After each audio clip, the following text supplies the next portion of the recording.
धनंजय मुंडे आणि सुरेश धस यांच्या भेटीमध्ये मोठी डील झाल्याचा आरोप संजय राऊतांनी केला आहे। धस माघार घेणार हे आपल्याला एका व्यक्तीने आधीच सांगितलं होतं असा दावाही राऊतांनी केलाय। माघार घेणं ही सुरेश धस यांची परंपरा असल्याची टीका राऊतांनी केली आहे। जरांगे पाटलांनी सुद्धा धस मुंडे भेटीवर पुन्हा एकदा नाराजी व्यक्त केली आहे।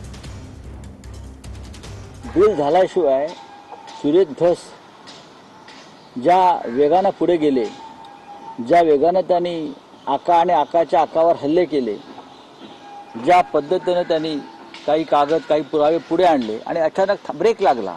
मला एका प्रमुख माणसाने आधीच सांगितलं सुरेश धस माघार घेतील, त्यांची ती परंपरा आहे। एखादं मोठं डील ते पदरात पाडून घेतील आणि त्यानंतर ते शांत बसतील।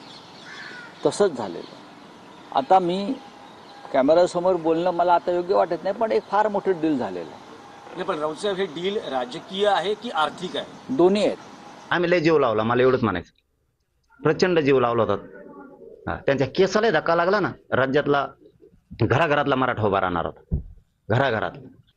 त्यांच्यावर जर पक्षाचा दबाव आहे, तू भेट घे असा जर दबाव असला तर त्यांनी सरळ मराठ्यांना त्याच वेळी सांगायला पाहिजे होतं, आता नाही, आता काय उपयोग नाही, ते झालं गेलं। आता त्याच्यावरती पाणी फिरलं, आम्हाला वाटतच नव्हतं। एक तर हे मराठी असे की राजकारणावर लोक विश्वास ठेवतात। पहिलं राजकारणी ते होतं की लोकांनी विश्वास ठेवतात आणि त्यांनी ते असं केलं, त्यामुळे ते मनच आपलं ना लागायलाच तयार नाही।